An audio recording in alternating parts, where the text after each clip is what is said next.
All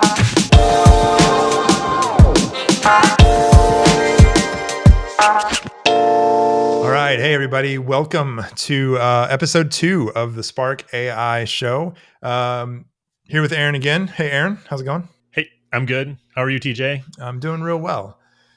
So we're just going to jump in today. So we were reviewing our first episode, and I realized, we talked a fair bit about habits and some of the, we didn't really cover the hesitations and anxieties involved in this. But as I was reviewing, it occurred to me, I have a lot of conversations with folks, and one of the first things that people, talk about is this idea that we refer to as sort of anxieties, pushes and pulls, habits. And I wondered if you could talk just briefly about what we're talking about here, so that as we cover off on that, it makes maybe a little bit more sense. Yeah. And maybe I'll give it just a little bit of context too. So we were chatting just beforehand, so we have some of this in our head, but really kind of big picture, we are thinking a lot about AI inside of products for accounting professionals. And one of the challenges with a new tool like AI is, how do I just make this a part of my daily work routine or whatever? TJ, you've talked to tons of different people where their experience with AI might be limited, but then as soon as you kind of show them a couple opportunities, it makes so much sense. And they see I could use this for this thing or that thing. Absolutely. But it's really hard to sort of get to that sort of that thing of the aha of, oh, AI fits into my daily life in this way. As you were just kind of sharing there too, I thought this is probably true even for accounting firms clients, where what so many in the profession are hoping to do is to be that business advisory person for their small SMB clients, but they have to sort of become the new habit for when the SMB has a question about something. Maybe it's accounting related, but maybe it's also just business related, that they think, oh, my trusted advisor for this is my accountant, maybe not something else. So right. We want to talk a little bit today about how do we help people form a new habit around a new experience. I guess it could be your SMB client with your accounting firm, could be you as the accounting firm owner with AI, it could be your junior staff with some other new tool that you're introducing. So that idea of habits and how we form habits and put them into our daily work life is kind of what we're trying to cover, or want to talk a little bit more here. Yeah. So let's talk about the initial thing here is, okay, there's a new thing available, right? In this case, it's AI. I like that we can get folks thinking about other things that are also adjacent, right? The Right. idea of adopting a new habit in general, it just kind of takes this kind of thought process. And so one of the things that I hear from folks as it relates to sort of hesitancies with using tools, these AI tools, is one of the most important things is, can I trust it? Right. So Can I trust it? Am I going to get something out of there that I can trust? And the truth is, what I tell people is, it's good to come at a lot of this with a skeptical lens. And then a lot of people will go, well, if I have to do that, then is it going to provide me value, and why would I bother? Right. And the truth is, just because you have to come at it with a skeptical lens doesn't mean it's still not going to save you an immense amount of time, right? You can still get from 0 to 80% much quicker. And then you have to take that skeptical lens and say, okay, now how do I validate that? How do I verify that that's correct? Most of the time, well, I shouldn't say that, it depends on the question. But a good percentage of the time, it is at least very directionally accurate and gets you further faster. So, our current habit would be, or maybe has been, to go to Google, right? And if you think about the process there, Aaron, what's that look like? Well, I still have to, vet and validate initially my search links. So first of all, I'm going to come up with a bunch of sponsored stuff that I'm probably going to look at with a skeptical lens, right? They're paying to be there. And then the next thing that's going to come up is a huge list of pages and pages of links to resources that I have to sort of take at face value. I get a link, a title, and a quick description, and I have to go, okay, what is this source? What am I reading there? Is that even remotely close to what I thought I asked? And then, I don't know about you, Aaron, I get a lot of stuff, and I'm sure you do too, with some of the code stuff that's just dated, right? I mean, I get Right. answers Right. to questions that were posted in a forum back in 2014, which is really not relevant anymore, Yep. and so you just have to go through so much process. So that's the competing alternative here that we're Right. kind of talking about. And so Yeah. so walk us through where do we take off from there? Right. Yeah. So, like, what you just described is the current way of doing something. And anytime there's like a new way of doing something, there's, this struggling moment of like, is there a better way to do the thing I'm currently doing? Is there a new way to do that? And this is like not just AI or software related. This is like, should I buy a new car? Like, I just bought a minivan. Is my old car better than the minivan? And the minivan is the new thing or whatever. And so there's these things um, that like push me away from driving a Accord to driving a Sienna. They're pushing me like, oh, the Accord's not big enough. It doesn't fit my needs this much. It's got this many miles on it. I want to get this much value out of it. And the van is pulling me towards some new things. I can fit more people. My family comes to visit. We can't all ride in the same car. Now we can all ride in the same car. The van like gives me these options. But now this habit thing that you're talking about is like, now I have to actually choose to use the van, and my wife has not loved the van yet. So I've been driving the van because she has a current habit of like, the smaller car is just easier to get around and easier to park. And you mentioned this too. You said a lot of time when you talk to people, they'll ask a question like, can I trust this? And so usually when you hear somebody ask a question, that's some sort of anxiety. So you have pushes and pulls, moving somebody from a current solution to a new solution. Then you have old habits and questions or anxieties pulling you back to the current existing solution. So Mm-hmm. pushing you to the new thing, pulling you back to the old one. And so anytime you hear somebody ask a question in general is like, that's an anxiety. Can it do X, Y, or Z better than whatever? Obviously, we can translate this to AI. My habit is to go to Google because it's familiar. I'm comfortable. I don't even really think. I just open a browser, and sometimes like Google's just there. And then the anxiety is, will the answers be better? Will it actually save me time? Are they accurate? In AI's case, is this hallucination? So there's all these sort of things going against somebody moving from current solution, Google, new solution, AI. My habits and my questions make it hard for me to make that switch and to make it like a natural part of what I just do day in and day out. So yeah, Right. lots of kind of the human psychology there of how we make changes. And I always like this phrase too of I don't know if this really fits in here, but I've heard somebody say, bitching ain't switching. And so even if you don't like the current solution, is if you're complaining about it, but you're not actually making a change, like you're just going to stick with the current solution. And so, yeah, there's Right. a lot that goes into people, making a change and feeling comfortable about it and establishing new habits towards in this new environment. Right. And kind of taking off on that, it does, depending on the situation, it can take a lot of pain before somebody Right. goes, okay, yeah, I get Right. it. This is really painful. I will make the switch. And I Right. think, Well, yeah, go go ahead. ahead. Go ahead. Oh no, I was going to say like, the, pain, people have like a really pretty high tolerance for pain. Like in the product world, we often talk about like, oh, people's pain points.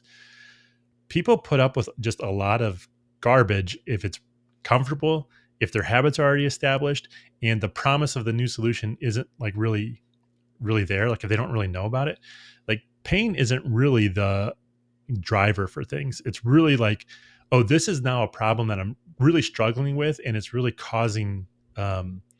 causing more than just like inconvenience. And Mm-hmm. so we have to like talk about pain like as like this much higher level. We put up with a lot of pain in our lives for just general stuff. Absolutely. So let's talk about, what does it take to get these habit loops really formed? You mentioned the habit loop. So defining a habit loop, there's sort of this Mhm. trigger moment, right? Which is, okay, Yep. I have a problem to solve. I have maybe in our world, it's a question came in from a client. When I receive that trigger, what do I do? Right. And so right now that may be, oh, I got a question about this, we're right in the middle of tax season, so maybe this was a tax related question. Maybe I'm hopping over to TR Checkpoint or CCH Answer Connect or something like that. We're diving into a tool like that because we know that the solution is going to be found in the tax code, and I'm going to need supportive material for that. And again, it may take a while to really figure out what we're searching for, how to go about searching it. But that's the trigger is we received a question. Habit is I'm going to this solution. So yeah. So the second step there is the action. So the trigger is I have a question. The action is I'm going to go to one of these other tools, and then the reward is either find my answer or don't find my answer. And if we have a positive experience, like the reward is positive, then the next time the trigger comes up, I have a new question. We're going to consider the same action that we've considered in the past, which is go to Checkpoint as the tool because I have previously experienced the reward. This is like the classic Pavlov's dog or whatever. It's right. Get the food, ding ding, the bell rings, the trigger, yes, all the stuff. So just this little loop is we're just doing these all the time. So something comes up as a natural trigger, and my natural action is X, and I've been rewarded in some way 65 times in the past. And so now when that trigger happens again. So establishing that new habit loop is where the sort of challenge comes in, because when the new trigger is I have a question for my client, what if the new action now is I go to AI for the solution? And how many times do I have to get a positive reinforcement, the positive reward of this answer was close enough, it saved me 10 minutes, or whatever. And we can talk a little bit about what rewards might look like to sort of reinforce that habit, start that habit loop really spinning, I guess you could say. Yeah. So I think before we jump into rewards, one of the questions that, that comes up, and this is sort of maybe the answer to this is you sort of have to solve for it yourself, depending on who you are and how you're trying to engage with this. But, some of the challenges are, okay, I have a new thing. It used to, I just, like you said, something would come into my brain. I would get triggered that I need to do something, and the action would be Google's open before I even know it. And yep. I open a new window, Chrome pops up to Google right away, and I'm already in it. Now we have. So how do we talk about, from a product perspective? We have to sort of insert ourselves into the middle of that, so that it's easy to recall, okay, where do I go? In our case, maybe it's Spark or Perplexity or wherever you're wanting to go. How do we think about short circuiting that existing habit loop in order to create this new habit loop? Yeah. So couple thoughts here. So we can, there's two kind of ways. I think there's like manufactured triggers, which are like intentionally like inserting yourself into somebody's world, I guess, which could be like sending an email, sending a SMS text. If you're like on your phone, you walk somewhere and your like location is close, like there's a notification on your phone. Yeah, Starbucks is nearby, right? Starbucks is nearby. You get a pop-up on your computer that you got a notification or whatever. These are like sort of manufactured triggers. The other one is and those are hard because we can't always like be in people's face at the time that they're going to get triggered. So the other one would be like, how can we discover where people, like the people, places, and environments where people are already in when they might want to do something. So for example, a manufactured trigger might be like send an email and be like, hey, don't you need to schedule a meeting? Use Zoom. Well, like that doesn't actually make sense because you're not what I was doing right. You're not then. in the middle of a meeting. Right. But if you go to your Google Calendar, and you schedule a meeting and you have the Zoom extension installed, which is now Zoom is in your environment, your email environment or calendar, it just says like schedule in Zoom. And so it's like finding the place where somebody would be naturally scheduling a meeting and putting yourself in there. This is harder with AI because it's like, I don't know always know the environments where people would need to reach for an AI, like where's the trigger that would cause somebody to like, oh, now I'm going to reach for this thing. But yeah, that's the challenge, is like, how do we kind of either manufacture triggers or, find places to sort of be in the environment when people happen. So another example that by the way, these are not my own thoughts. I've learned this from other stuff. So another one is like you walk around and you see a bunch of cars with like little Uber stickers or lights or whatever in there. That's just like a environment trigger that, oh, the next time I need a ride, there's all these cars that have Uber lights in them. I'll just call an Uber or whatever. It's like a way to remind people that this is an option Right. when your need for a ride comes up. So, Well, and I think, sometimes there's things, there's certainly things that we are looking at, from the product side to be able to be more in the user's flow. But then on the user side, so, for maybe our listeners out there, there's, some behaviors that you can adopt. And, for me, a couple things I've adopted. One, I keep a browser tab open with my AI tools all the time, right? So I've got a browser open that's got the few tools that I use all the time readily available. So when I have a thought, oh, I need to do this thing, I know where I'm going. I have a shortcut key set on my thing, so I can just hit that. I bring up that browser window, and now I'm immediately in there, so that I don't have time for my attention span to drift to something else and go, what was I working on? Right, I go straight into my tools. Obviously another old one that's been around forever is bookmarks, right? So you've got a browser, you create a bookmark to your tools, and you can launch those right away. So I think there are other ways in this interim period while we're still trying to figure out, how to groove those and where all of those more environmental triggers are, where, oh, it's right in the thing I'm already doing. Like, that's perfect. Yep. But so there's things on the product side certainly that we're looking at, but then on the user side, there's things that exist that you just sort of have to short circuit your own behaviors in order to keep them front of mind. Yeah, for sure. And then that last part, the reward part, like if you actually go to use the thing and it doesn't work, You're less likely. less likely to continue using it. So, I can jump into that, or do you remember yeah. So on the reward side, there's 3 kinds of rewards that you could experience. So one would be an extrinsic reward, which is just like in the case of, let's say Uber, I invite a friend, Uber gives me a $10 credit. So the trigger was, I'm going to use the app. I invite a friend. That's the action. And the reward is I get some money or whatever. And so that's great. So that's external. Intrinsic reward is like, oh, wow, I actually feel, in the case of AI, I feel smarter. I accomplished something. I moved quickly. I was able to understand a problem that I didn't understand before, and I was able to solve that problem. And then, kind of closely related is that social reward, where it's like, oh, somebody asked me a question.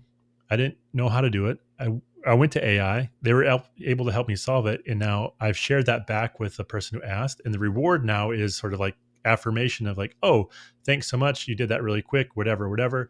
And then kind of on the other side is like, the next time that trigger comes up for the person, the boss who had the question, the action is, oh, I'll ask that person because they, delivered Got it done quickly. And so now like they're both kind of in their own habit loops here of the reward is, I'm able to outperform some of my peers because, and be recognized for my work because I'm able to, get things done a little bit faster. And so that's that social reward. I mean, we had an example, of that come up not that long ago in a call that we were on, where somebody said, hey, I was using Spark. I was in a conversation with my boss. This person is kind of a office manager, role.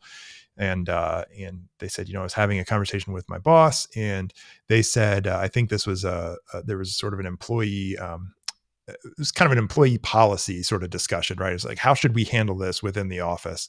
And so that person, there was no directive given from the boss to the person to say, hey, will you tackle this? It was just like, oh, I think I can maybe solve for this. So they went back to their office in 15, 20 minutes. They had, sort of asked Spark, hey, given this kind of a situation, what kind of a policy could we create to share with our staff? They sent it back to their boss, the firm owner. And it was like, wow, that like, I didn't even have to think about that. You were able to take the conversation we had, the context, figure out the solution, and get it back to me. And this is great. Like, now we can implement this within. And so to your point, that was all of that sort of represented in that story, right? It was the trigger of, boss now says, "Oh, that was great. Anytime I have a future thing," and we have heard subsequently that has happened. Has So happened. now they're getting more Other of this kind of policies, work, other which is policies. just Yep. elevating their status within the firm, right? Right. They're becoming a go-to resource, and however they're solving the problem, it seems to be successful. So Yeah. Yeah. And maybe I don't know if this will kind of bring us full circle here, but at the beginning, we talked about that question where people say, I don't know if I can trust this. So in that case, was the policy document, finished and stamped for approval after like that first pass? No. But at least like got the conversation going, got it moving. And now they have something to review and start like clarifying versus like just a blank page of starting from scratch. And, like even we think of like Spark, GPT for the accounting profession, uh, in office employee policy might not feel like this is how I'm serving my clients, but by getting somewhere faster and getting that sort of done, eliminates that sort of busy work so that they can get back to their clients and doing some more the work that they want to do, which is the advisory work. right. Every business has these things that, like don't really, they're like the running the business part of it, but it's not really like helping my clients achieve their goals. And so Right. I think going back to that initial question of like, can I trust this information? It's like, well, you can get a lot farther, a lot faster, and then move on to the thing that you actually want to do. And so I think that's where AI, especially right now, can play a huge role in, I think it just in giving you new options to explore new parts of your business. Yeah, absolutely. I mean, you hit on probably one of the biggest things that we heard, especially early on. And that was that, wow, I'm able to get to those things, newsletters, like all these things that people are, it's the last thing to come onto the desk, right? Because it's not serving clients in that way and directly. And so, but it's important, right? It's important in keeping, keeping in front of your clients and making sure that you're continuing to build credibility and expertise and all of those things. But it's that list of things that tends to fall off first. And so being able to more quickly give that to, we talked about expanding your expertise before on our last call or on our last episode, and being able to give some of that information to somebody who maybe doesn't have the expertise to go and write up that policy from scratch, Mm-hmm. but Mm-hmm. can procure that information in a way that is readable and is, sort of official in that kind of way, allows that person to do work that somebody else may have had to do in the past that just doesn't have time to do that work. So yeah, Yeah. 100%. Yeah, for sure. Awesome. Well, I think that's a good spot to wrap up there. Any thoughts, TJ, on other conversations you've had around habits, anxiety, sort of switching from old to new? Any things that? Yeah, no, the only other things I think it's really important, while we're all figuring out, this is coming for sure, but while we're all figuring out those environmental triggers, I think it is good for folks to just keep it top of mind, right? And so we mentioned a couple of ways to do that, right? Set your browser up so that it's right there. Create your bookmarks.